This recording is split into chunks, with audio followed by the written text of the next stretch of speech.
دوسرا سین Lahore high court میں چل رہا ہے سر. لاہور ہائی کورٹ کی طرف سے ایک آرڈر ہوا, بلکہ فیصلہ ہوا, سوری آرڈر نہیں کہا جا سکتا, فیصلہ ہے. اور فیصلے میں یہ کہا گیا کہ جناب الیکشن کمیشن جو ہے وہ گورنر پنجاب کے ساتھ مشاورت کے بعد تاریخ دے اور الیکشن شیڈول کا اعلان کرے. یہ سنگل بینچ کا فیصلہ سر. اچھا, اب وہ ابھی تک اس میں جو ہے پیش رفت اتنی ہے کہ گورنر پنجاب کے ساتھ ملاقات ہوئی ہے چیف الیکشن کمشنر کی, اور انہوں نے کہا کہ بھاجی گورنر نے کہا جی میں تو تاریخ نہیں دے سکتا, سیدھی جڑی گل ہے, میں اسمبلی نہیں توڑی, میں اکلی تاریخ دوا. اچھا, اب اس فیصلے کے اندر جو جج صاحب ہیں انہوں نے گورنر صاحب کے اس پوائنٹ کو ذرا اسٹرینتھن کیا ہوا ہے کہ ہاں اگر انہوں نے اسمبلی نہیں توڑی تو آئین خاموش ہے, یہاں پر وہ پابند نہیں کرتا گورنر کو کہ وہ تاریخ دیں. یہ ان کو ایک اسٹرینتھ مل جاتی ہے. اچھا, اس کے بعد اظہر صدیق صاحب جو ہے انہوں نے کسی نو پھڑیا تو جناب وہ شناختی کارڈ لا کے سین انگوٹھے کرا کے عدالت پہنچ گئے کہ جناب ابھی تک عمل درآمد نہیں ہوا آپ کے آرڈر کے اوپر. اور عدالت نے پھر الیکشن کمیشن سے جواب مانگ لیں کہ بھائی لے آؤ ادھر, تسی کی کرتے پھر دو ہی عمل کیوں نہیں ہے, اب اس پر جواب آنا ہے. تو پنجاب کے اندر الیکشن جو ہے نا وہ ایکچوئل معاملہ بنا ہوا ہے. یہ دو سطح پہ چل رہا ہے اس وقت جو ہے, یعنی ہائی کورٹ میں بھی اور سپریم کورٹ میں بھی یہ معاملہ آج زیر بحث آ گیا. چیف جسٹس آف پاکستان جو ہیں انہوں نے بھی ایک دو روز پہلے اس کے اوپر اپنے کنسرنز جو ہیں وہ شو کیے تھے. اب لوگ اس کے اوپر مختلف قسم کی باتیں کر رہے ہیں, ٹویٹر کے اوپر مختلف چیزیں چل رہی ہیں. کوئی کہہ رہا ہے جناب پاکستان کو ایماندار ججوں کی ضرورت ہے, عمراندار ججوں کی لوڑ نہیں. ٹھیک ہے, اس طرح کی باتیں ہو رہی ہیں. لوگ ہیں نا سر, میں کہہ رہا ہوں کہ لوگ باتیں کرتے ہیں اور ان کی زبانیں نہیں پکڑی جا سکتی, کیونکہ جب آپ قانون کے ذریعے زبانوں پر پابندی لگاتے ہیں نا سر تو پھر کندھا بول دی ہیں. اور ہوں کندھا کی, ہوں تے ٹویٹر بولدا, ہوں تے فیس بک بولدی, ویسے اتنے وہی بھی وال ہی ہوں, یعنی فیس بک دی وال ہو گئی تو بولتے اتنے بھی کندھا ہی رہی ہیں. میں کہنا یہ چاہتا ہوں کہ لوگ باتیں کر رہے ہیں اور جو عالم ہے وہ کیا کہتے ہیں انصاف کی فراہمی کا, وہ میں صرف اتنا بتا دینا چاہتا ہوں کہ 20 لاکھ کے قریب کیسز ہیں جو عدلیہ میں مختلف سطح کے اوپر پینڈنگ پڑے ہوئے ہیں سر. لیکن اہم ترین معاملہ جو ہے نا وہ یہ ہے کہ عمران خان صاحب نے کہا ہے کہ 90 روز میں انتخابات ہونے چاہیے, اور ویسے آئین بھی کہتا ہے. انہوں نے اپنی ایک پوری سکیم کے تحت اسمبلی توڑی ہے, تو سر وہ پھر وہ اہم ترین معاملہ بن گیا ہے. اہم ترین معاملہ یہ نہیں رہا کہ پاکستان کے جو ریزروز ہیں وہ سر $3 ارب سے کم ہو گئے ہیں, اور اہم ترین معاملہ یہ بھی نہیں رہا کہ پیٹرول جو ہے وہ 272 روپے لیٹر ہو گیا ہے. اہم ترین معاملہ یہ بھی نہیں رہا کہ جناب ہمیں جو ہے وہ یعنی ایک بہت اہم ترین دوست ہمارا پاکستان کا جنہیں کدی ساڈا ساتھ نہ چھڑیا پائے, انہیں بیسی بند کر دیجیے. اب اس کی تفصیل کیا ہے میں پھر آپ کو کوئی بتاؤں گا, بڑی بڑی کہانی ہے اس کے اندر. لیکن میں 3 روز سے اس خبر کو روک کے بیٹھا ہوا ہوں کسی وجہ سے, تو بہرحال چلے دیکھتے ہیں, ہو سکتا ہے میں اگلی باری نہ صبر کر سکا تو 10 نواں کہانی.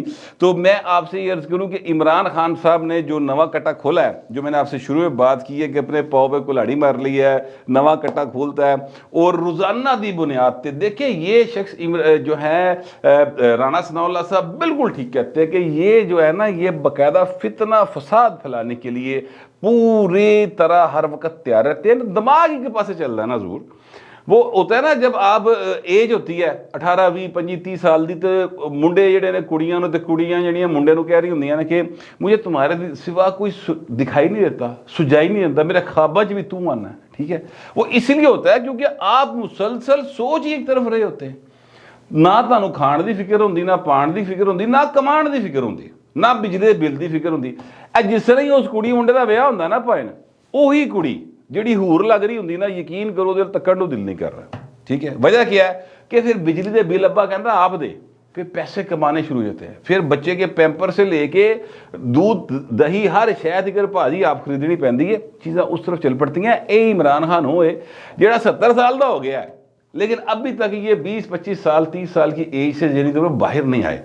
انہوں نے کبھی کمایا ہی کچھ نہیں, منگیا ہے. یہ بات ٹھیک ہے, مانگت پائن بڑے بڑے نے, دنیا دے نمبر 1 مانگت نے, اس میں کوئی شبے کی بات نہیں, لیکن کما کے نہیں کھاتا کدی. ٹھیک ہے, اس لیے ان کو پتہ ہی نہیں ہے کہ پاکستان کن مسائل کا شکار ہے, نہ ان کا یہ سر درد ہے. انہوں نے صرف ایک مسئلہ ہے کہ کچھ ہو جائے مینو میری محبوبہ یعنی وزارت عظمیٰ جڑی ہے وہ لب جائے. یہ ان کا ٹوٹل درد ہے, اور اس کے لیے وہ پاکستان میں جو مرضی کرنا پڑے وہ کرنوں تیار ہے. اب بھائی نے ہونا جیڑی گل کی ہے, میں ایمانداری سے سمجھتا ہوں کہ اس کے اوپر باقاعدہ ایک جوڈیشل کمیشن بنے یا انکوائری ہو یا جو پارلیمنٹ ہے وہاں پر اوپن ہیئرنگ ہو اور ساری کوریج لائیو ہونی چاہیے سر، رکنا نہیں چاہیے تھا کام۔ ان کا مطالبہ جو ہے وہ سم اس پر اب کام کر دے، کس سے پاسے دے بریک وجہ نا یار۔ وہ مطالبہ کیا ہے؟ مطالبہ یہ ہے حضور کہ جناب جو سابق چیف آف آرمی سٹاف ہے قمر جاوید باجوہ صاحب، ان کے خلاف وہ کہتے ہیں تحقیقات کی جائے۔ وہ کہہ کیا رہے ہیں؟ وہ کہہ یہ رہے ہیں کہ ایک انٹرویو میں جنرل ریٹائرڈ باجوہ نے کہا کہ ہم عمران خان کو ملک کے لیے خطرہ سمجھتے تھے، ہمارے خیال میں اگر عمران خان اقتدار میں رہے تو ملک کو نقصان ہوگا۔ جنرل باجوہ کی جانب سے ہم کے لفظ کا استعمال تحقیق طلب ہے۔ اچھا جی، اب یہ انہوں نے کہا جی کہ ایک انٹرویو میں انہوں نے یہ بات کی ہے۔ بندہ انہیں پوچھے کتنے ہویا انٹرویو؟ کسی جگہ کے اوپر یہ ریکارڈڈ انٹرویو ہے۔ جیسے عمران خان صاحب نے کم از کم اب تک یہ پچھلے 10 مہینے کے اندر 101 بار، اس کو پنجابی میں کہتے ہیں 7100 واری، ٹھیک ہے، 7100 واری جڑا نا ان نے یوٹر لیتے ہیں اور قوم کے ساتھ جھوٹ بولا ہے ریکارڈ کے اوپر، ٹی وی کیمرے تے بہ کے، ٹھیک ہے، اور قوم سے خطاب کے دوران 100 بار کم از کم، ٹھیک ہے، 101 بار۔ یہ جو جنرل قمر جاوید باجوہ کا انٹرویو یہ کہاں آیا؟ یہ حوالہ پتہ کس کا دے رہے؟ یہ حوالہ دے رہے جاوید چودھری صاحب کے اس کالم کا جس میں جاوید چودھری صاحب نے کہا کہ جناب جنرل قمر جاوید باجوہ نے کہا کہ ہمارا یہ خیال تھا کہ یہ ملک کے لیے خطرناک ہیں، اگر یہ رہیں گے تو ملک کا نقصان ہوگا، ٹھیک ہے۔ یہ بات انہوں نے جاوید چودھری صاحب نے لکھی۔ جب یہ بات آ گئی تو اس کے اوپر میرے سمیت بہت سارے لوگوں نے ولاگ کر دیا۔ اب ہوا یہ کہ جو ہیں منصور علی خان صاحب سما ٹی وی میں پروگرام کرتے ہیں، بڑے مشہور اور بڑے ریزنیبل وہ ولاگر بھی ہیں، صحافی بھی ہیں، بڑے اچھے وہ انسان ہیں۔ ان کو جناب کال آئی جو ہیں اپنا قمر جاوید باجوہ صاحب، اور انہوں نے کہا کہ یار یہ بات جو ہے نا غلط ہے، یہ جملہ میں نے نہیں کہا اس کو۔ انہوں نے کہا جی سر ٹھیک ہو گیا۔ تو انہوں نے کہا جی میں پھر آپ کو کوٹ کر کے یہ بات کروں گا۔ انہوں نے کہا بالکل آپ مجھے کوٹ کر کے بات کریں، یہ بات میں نے نہیں کی، اور میں نے جاوید چودھری سے بھی کہا ہے۔ تو جاوید چودھری نے کہا کہ سر میں اس کو جو اگلے کالم میں اس کی مکمل جو ہے وہ وضاحت دے دوں گا، یہ بات آپ کی درست ہے، یہ مجھ سے غلطی سے لکھا گیا، یہ بات انہوں نے ان کے مطابق کی گئی۔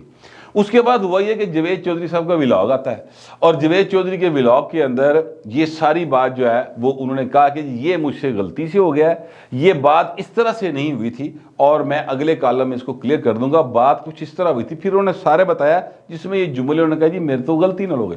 اب جو کوٹ کر رہا ہے، جو لکھ رہا ہے، وہ پوائنٹ دس رہا ہے کہ جی قمر جاوید باجوہ نے الفاظ نہیں کہے، لیکن عمران خان نے پڑھ لے، ٹھیک ہے۔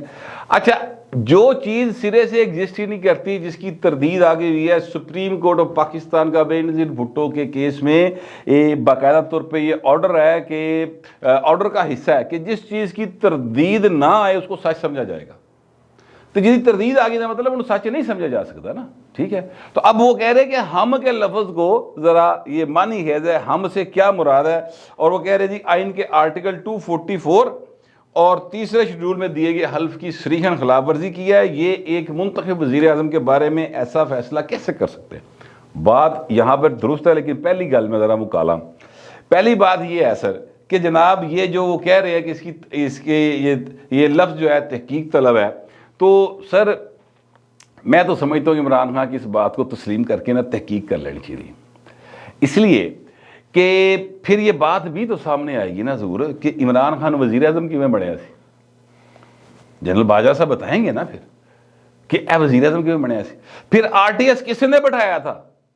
جنرل فیض صاحب بھی چان گے، پھر بابا ڈیم والا بھی آئے گا، پھر آصف سعید کھوسا بھی آئے گا، پھر کس طرح پرنامہ میں سے کامہ نکال کے نواز شریف نے نااہل کیتا سی وہ بھی آئے گا، پھر کس طرح، پھر بات یہاں رکے گی نہیں ضرور، بات تو پھر نکلے گی تو دور تلک جائے گی، ٹھیک ہے۔ تے پائنو جی بڑے بڑے تلک جان گے، پھر سر بات شروع ہوگی وہ 30 اکتوبر 2011 کے وہ مینار پاکستان میں ہونے والے جلسے میں، جہاں پر یعنی ہرے رنگ دے ٹرکاں دے بہت سارے لوکی پہلے سرے پہنچاتے گئے سن جگہ بھرن لئی، ٹھیک ہے، اور ان کی وضاحت بھی ایک جیسی تھی، وہاں سے بات شروع ہوگی ضرور، تو چیزیں کہاں تک جائیں گی۔ اب آ جاتے ہیں آئین کے آرٹیکل 244 تک۔ ٹھیک ہے. تو آئین کا آرٹیکل 244 یہ باقاعدہ کہتا ہے کہ کسی صورت نہ عدلیہ، نہ فوج، نہ سرکاری ملازمین سیاست میں حصہ نہیں لے سکتے. بالکل ٹھیک بات ہے. اور یہ جو انہوں نے حلف کی بات کی ہے اس میں بھی بالکل درست بات ہے کہ واقعی سپاہی سے لے کر آرمی چیف تک فوج انوالو نہیں ہو سکتا سیاست کے اندر. ٹھیک ہے. اب اس کی بات کریں تو عمران خان صاحب کی ایک نہیں سر، ایک نہیں 20 تقاریر ہیں ان کا، میں اور فوج ایک پیج پر ہے. وہ کہتے ہیں فوج میرے نال ہے، پھر وہ کہتے ہیں فوج میرا فون ٹیپ کرتی ہے، ٹھیک کرتی ہے. فوج جو ہے وہ ان کو پرابلم یہ ہے اس سے کہ اگر یہ فون ٹیپ کریں گے تو ان کی کرپشن پڑی ہے کہ میں تو کرپٹ ہے ہی نہیں. وہ پتہ لگا کرپشن دے نال نال اور کئی کہانیاں بھی نکل آئی ہیں. ٹھیک ہے. پھر یہ کہتے ہیں کہ جناب وہ جنرل باجوہ نے دیے 2 بریگیڈیئر، انہوں نے نکالا پاناما میں سے کاما. ٹھیک ہے. پھر یہ کہتے ہیں کہ جناب میں نے جنرل باجوہ سے جا کے ملاقاتیں کی. اگر جنرل باجوہ کے اس یعنی کیا کہتے ہیں مبینہ انٹرویو پہ ہی جانا ہے جو 6 گھنٹے کی ملاقات میں آف دی ریکارڈ ہوا ہے، انہی باتوں کی طرف جانا ہے تو پائے نا پھر گل پوری کھلے گی. او خان صاحب آپ کے تو تن پہ کپڑے نہیں بچیں گے. جنرل باجوہ نے تو غلط کیا سو کیا. او بھائی آپ کا کیا بنے گا؟ اتنی اور کیتا جائے کر لینا چاہیے. آئین کا آرٹیکل 6 جو ہے نا وہ صرف فوج لیے نہیں گا. آئین کے اندر وہ ہر اس شخص کے لیے ہے جس نے غیر آئینی کام کیا، یہ آئین کو ثبوت آج کیا. ہر اس شخص کے لیے ہے جس نے پاکستان کو جو ہے اس کے حلف سے غداری کی ہوئی ہے اور پاکستان کے ساتھ غداری کی ہے، اور آئین کے مطابق پاکستان سے غداری کیا ہے آئین کا آرٹیکل 5 اس میں بتا دیتا ہے. اور سر آپ کی طرف سے تو جو قاسم سوری صاحب ہیں، یہ فواد چودھری صاحب ہیں، جن بھائی نو کہہ رہے ہیں عارف علوی صاحب، یہ ہو گئے، اور عمران خان صاحب بذات خود ہو گئے. سپریم کورٹ آف پاکستان کا فیصلہ ہے سر کہ آپ نے جو سمری بھیجی اور جو باتیں کی ہیں آرٹیکل 5 کی انووک کرنے والی، وہ ساری غیر آئینی اور آرٹیکل 6 لگنا چاہیے، غداری کے زمرے میں آتی ہیں، لکھا ہوا ہے ضرور اس میں. تو گل تو بڑی دور تک جانی کی بھائی نا. تو اس کے اوپر ضرور عمل ہونا چاہیے. میں تو اس کے حق بھی ہوں، پتہ نہیں آپ اس کے حق میں ہیں کہ نہیں ہیں، لیکن جو بھی آپ کا خیال ہوگا لکھیے گا ضرور، مگر ذرا تہذیب کے ساتھ. فی الوقت اتنا ہی، ملتے اگلے ولاگ.